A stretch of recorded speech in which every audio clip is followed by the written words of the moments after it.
Hey everyone, welcome to Mates TV. So Florian Wirtz is a Red and Liverpool Football Club mean business. And why the hell not? Champions of England, clearly money to spend, and deciding to spend it in areas that visibly, demonstrably improve not just the squad, but far more importantly, the first team. And that is such a vital point, such a vital point. Many of you will be aware of a video that I made years ago where I developed a concept, and that concept was the crappening. And the crappening is what happens when basically over a number of years, best players move out of football squads and their understudies step up into the roles. And in addition, you buy squad players because you've got a brilliant first 11. It's almost impossible to build upon that. So the players that you bring in are a level below your regular starters.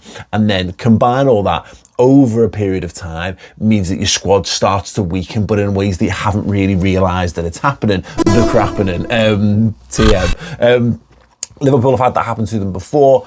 It happened to Barcelona. It happens to all sides. I have a sneaky feeling it might be happening to Manchester City right now, but look, wouldn't be put my mortgage on that in any way, shape or form. I'm sure they'll be able to buy their way out of trouble, which is obviously what they're doing at the moment. But no, look, Liverpool mean business, and they really, really do. And look, I don't need to tell you that. That's not a revelation. Liverpool have broken the British transfer record on a footballer, on a 22-year-old footballer. It is in some regards quite Liverpool to go and buy the best in class when it's available and to spend whatever it takes to get them. That's what Allister was, that's what Van Dijk was, that's what the attempt was with Moises Caicedo, or at least it was felt that way at the time, and that is certainly what they're doing with Florian Wirtz. But it's been unfamiliar to us for a number of ways because, and I said this on Redmen TV in the week when Fabrizio Romano did a here we go fractionally prematurely on it all,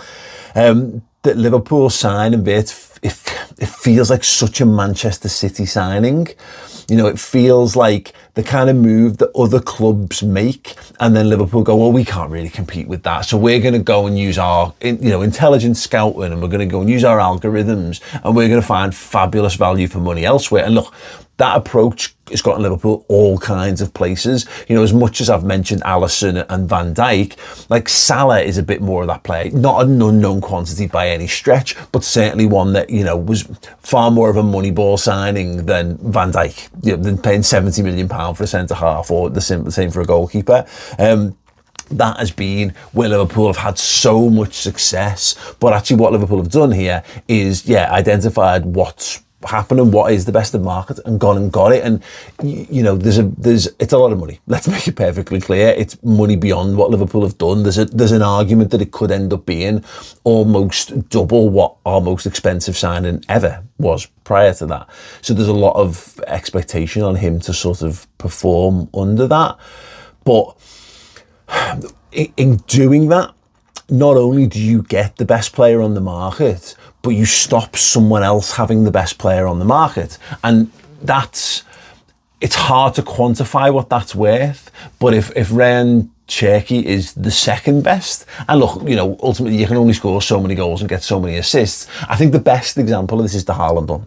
Erling Haaland was best in class. So you move heaven and earth to get him. And no, his transfer fee wasn't, stupid.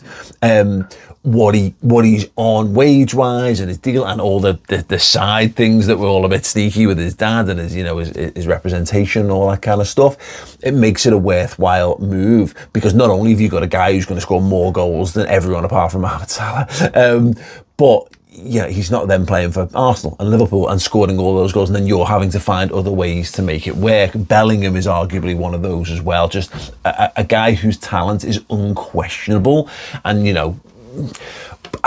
just because you spend a lot of money doesn't make it so. But more often than not, there's a mark of quality. Good players are expensive, and the good players are very well known in those sort of spheres. So there's a going rate for the best of the best, and it does feel weird to be sat here talking about Liverpool having activated that. So look, let's talk a bit about Florian Wirtz. The fact that he's like only just 22 as well is stunning, because it puts him in a bracket of a number of signings that Liverpool haven't made in the past. You know, we've certainly brought plenty of young footballers in, often much younger. And even think about like Ryan Gravenberch as an example, coming in at 21. In 2021, and really now only just starting to get to that sort of age as well, but not a huge money signing. But I think about the likes of like Mbappe, and Matthijs de Ligt was this at the time as well, and Frenkie de Jong, Paul Pogba, even going back to Cristiano Ronaldo. Liverpool very much were the front runners for Ronaldo, Cristiano Ronaldo, and wouldn't sanction, you know, £10 million plus to buy that footballer, and Manchester United would. And that was the difference of how the clubs operated. It's very often that if Liverpool don't get them super early, they often don't get them at all. And so that's why this is such a standout one for the books. It really, really is. But looking into his numbers, just going off FB Ref, in terms of his overall play, his scouting report, one thing that's just a very easy way to analyse this is just lots of green. Lots of green is very, very good. He is in the 91st percentile across men's Big Five leagues, Champions League over the last 365 days, 93%, top 93rd percentile for shot creating actions, passes attempted, cool, you know, I mean, you can try loads of passes but not do well with them. His pass completion, 73%, but as we've said plenty of time on plenty of videos, creative players don't always have a great pass completion. It's one of those weird stats where, like, we used to talk about Joe Allen. We were desperate once upon a time for Joe Allen to have 100% pass completion in a game, because that's what he was, metronomic. When your job is to pass it sideways and keep it ticking over, keep it safe. You know, Busquets did a lot of that stuff, but obviously had a little bit more to him than that. Yeah, Kevin De Bruyne's pass completion is not sensational. Trent was never sensational, because obviously you are tasked with being the gambler of the side.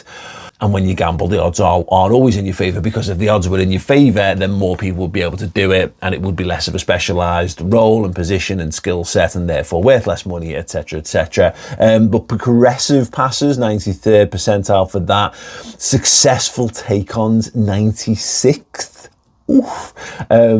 Progressive passes received, 89%. So again, he's receiving the ball in dangerous areas high up the pitch as well, which is very, very good to see. It speaks to someone who's essential to how a team plays. Salah receives a lot of progressive passes in Liverpool's side at the moment. So what it might mean that it helps us get a bridgehead in different areas of the pitch, which I'm very, very excited about. And I thought what was interesting, because nominally he's going to come in as a 10, maybe he can do some work, you know, across the front three if needs be, but I think the universal understanding right now is 10, and the man who plays in the 10 for Liverpool right now is Dominik Szoboszlai. When you compare the two of them, it's interesting that Sabosli has things. So percentage of aerials won is where Dom Sabosli comes out on top, and percentage of dribblers tackled, which I think speaks to, look, he's over 6 foot tall. He's a great physical specimen, Sabosli. His pass completion's a little higher, but I would say that makes sense to the prior point that I'd already made. I don't feel like Sabosli is a door unlocker. I think he has that ability, but I feel like Curtis Jones and Harvey Elliott play that role much more in a traditional 10 way of, I'm here, I'm on the ball, head up, I'm looking to play passes through to people. Sabosli feels someone who drives into space. He always reminded me a touch of the way that the Gerrard and Torres access worked a bit, although Gerrard obviously could pick those passes. If Torres ever dropped in, Gerrard would make the long busting runs beyond, and I think Sabosli's at his best when he does that. I just don't think he does that enough for my liking, to be honest. But then you just come into what Wirtz is amazing at, in terms of progressive passes, progressive carries, successful take-ons, touches, progressive passes received as well, non-penalty goals, non-penalty expected goals, assists, expected assists, and non-penalty XG plus expected assists on top of that. Shot creating actions, passes attempted, just delicious. delightful, wonderful. And it's one of those things where you can watch. It's very rare, I think, that a highlights reel can give you a true flavour of a footballer, because they're often very skewed towards the exciting, but actually when you marry his data up to the visuals, yeah, perfect blend to tell you exactly what you're getting in Florian Wirtz. Is you're getting an absolute superstar who's got a number of different ways to hurt you. And, you know, I've heard lots of different comparisons. I've seen a bit of him being quite multi-footed with his shooting, and I made a Lallana comparison on a previous video, which some people, I don't know how people will react to that, but hopefully you understand what I mean. You know, Lallana, very, very good tight control, great dribbler, fabulous on both feet, great at receiving the ball and turning into dangerous areas and coming out with the ball as well. Suarez definitely has little bits of that as well. But in terms of the dribbling, I've heard Hazard comparisons, which is great. Those kind of players that get your bum off your seat. I'm really excited to see that, because I think we've got so many great players. We've had so many great players over the years, you know, the last decade in particular. And of course going back, but I mean, just this still feels like a connected side. Whilst we've still got Alisson and Van Dijk and Robertson, etc., feels like we're still in an iteration of the, you know, the FSG Klopp built side, which I think is fair. We've signed a lot of players who, if you watch or read Moneyball, the idea of getting some sort of unfashionable ones that don't pass the eyeball test as readily. Now, you know, anyone who's, again, watched the film or read the book will, you know, you'll know this, but a general recap on it.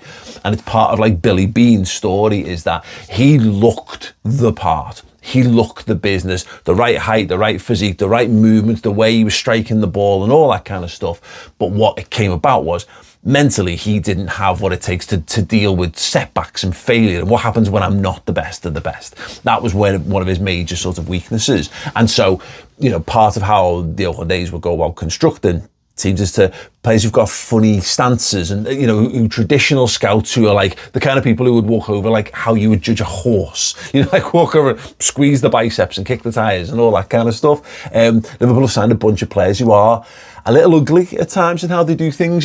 So this is where you have like the Salah to Hazard comparisons, and there's people who will literally die on that Hazard ill forever, the Hazard hill forever, because he was just a sweet, beautiful, flowing footballer. And Salah can be a bit jerky at times, and it can look a little, you know, odd and uncomfortable. Mane certainly had a little bit of that. Jota's got tons of that as well. We've done loads of those kind of footballers over the years who the data is there, and the, you know, the engine's there, and the mentality's there, the things that are not as readily read without seeing them and really, really delving into them. But Wirtz feels like a player who is all the data, but is the thing as well. He passes the eyeball test, and that's, yeah, I'm very, very, very excited about that. I think we need more goals from that position, and I think Sabosli's ticked over reasonably well. I think he has. I think all of our midfield have done quite well. You know, Curtis has got goals. Elliott's got goals in the very limited minutes. You know, McAllister's obviously got a great eye for goal as well. Sabosli, McAllister, Curtis can all do it. But I think this feels again like an elevation when you consider all comps from our midfielders. Our top goal scoring midfielder in the season that's just gone was Dom Szoboszlai, got 8 goals and 8 assists, 7 goals and 6 assists from McAllister. Curtis Jones got 3 goals and 6 assists, and Harvey Elliott actually got 5 goals and 3, which is why it's such a shame if we move him on. And look, maybe there is a world where getting Florian Wirtz says this is exactly the type of footballer and how we want this position to be played. Could you move Dom back and say, actually, Elliott is the understudy for this lad? Possibly, probably not. Harvey probably just needs to go on and you know, and go and flourish somewhere else. I think he's an absolutely terrific footballer, but it might just, the time, it just might never have quite worked out for him. It feels like the ultimate version of what FSG and Liverpool have been trying to do for so long, and I'm quite excited for it. It feels like Liverpool are behaving and conducting themselves like the biggest team in the world. You know, I think that's the one thing that I can take away. And I had those hints and suspicions last summer, but it's hard to kind of really make that case and go to bat for it when in the transfer market we did so little, you know, of ultimately Chiesa and Mamardashvili for this summer. But yeah, so far, then we've got a new goalie in, you know, letting Queeve go for a decent amount of money as well. Pretty cool. Frimpong sound box means we're not even the Trent thing. We moved on from Trent already. You know, will we truly? The fullness of time will tell. But in terms of like, I always think about like when we let Robbie Fowler go, didn't recriminate and have too much time to cry about it. We just went and got Anelka, and you go, oh well, okay, I'm sad about Fowler, really devastatingly sad. But I'm quite interested to see what Nicholas Anelka's going to do for Liverpool, and that's where again another positive sign of how we're conducting ourselves. There's obviously Wirtz. There's Kirker seems very likely. There's talk that there might be another forward player. The talk right now is that those initial signings there was budget there to spend. When Liverpool look to move on, that might change their stance moving forward. Which is quite exciting, because I was worried that, you know, you want to get your signings in early, and that's great because you want the manager to work with what he's got as much and as soon as possible. Great. But it's also something that transfer window can go on for ages, and after having some more things to shock and surprise and tantalise and titillate along the way is very, very good indeed as well. So yeah, some of the rumours are that you know, there's still a watchful gaze on Julian Alvarez and Alexander Isak, and you know, I think there's a world where Liverpool are obviously knocking back bids for Diaz. They're courting interest in Nunez. There's a couple of other players around there. You know, you could get conceivably, I think, well in excess. I think you could probably pay for Alex Isak if you sold Diaz, Nunez and Chiesa. Now that you would leave yourself, I think, a little bit slim in bodies there. But it's an interesting thought experiment. I don't think all of those three will go this summer. And I would be annoyed to see Luis Diaz go. He just scored a great goal for Colombia in the international break. I think his versatility is something that I would be fighting to keep hold of. But it's exciting, isn't it? It's exciting and interesting. And yeah, what do you think Liverpool are going to do next? How happy are you with Florian Wirtz? And what is your general sense? I'd be interested to know, because look, I take strays on the internet all the time, because by some I'm perceived as some sort of FSG superfan, which honestly couldn't be further from the truth. I just don't like negativity for negativity's sake, and I don't like inaccuracy on stuff.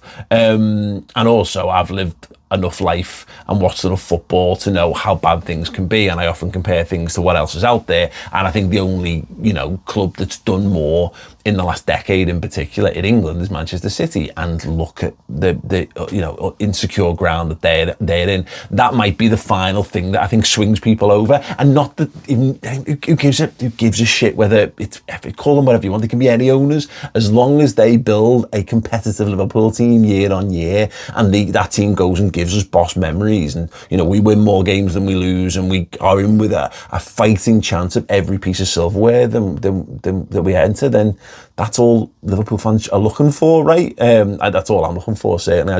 I want to boss Liverpool, and we've been bossed so much more in the last 10 years than we've been in any other 10-year period of me watching Liverpool. So anyway, that is what it is. But, you know, I have to ask the question, how has this changed your opinion of Liverpool's ownership, if at all? Let me know in the comments section, because I'm seeing a lot of like Facebook posts and Twitter and Instagram and all that, like, so singing the praise. And I don't think we need to go too far. They're doing their job. like, well done for doing your job. Well done for making Liverpool competitive. I don't think we need to build them statues or anything. That's what always gets lost in this. But yeah, if Liverpool are making big moves and conducting themselves like an absolute giant of football, then I'm all for it. All for it. I enjoyed us perfecting that sort of rise, the underdog story under Jurgen Klopp, but I'm here now for can this be like the Liverpool of the 70s and 80s, where everyone looks and talks about it as just this relentless winning machine? You know, they were just dominant in the league, dominant in Europe, a real destination of a football club. You know, well, we've tied Mo Salah down, we've tied Van Dijk down, we've still got the best goalie in the world as well, and then we're inviting probably the hottest footballing talent that's available on the market this summer is joining Liverpool. So yes, more of that, please, Reds. Thank you. Thank you so much for joining me. Do drop a like, do subscribe to Mates TV as well. And more to come in the weeks when hopefully Liverpool just buy more players. Yeah.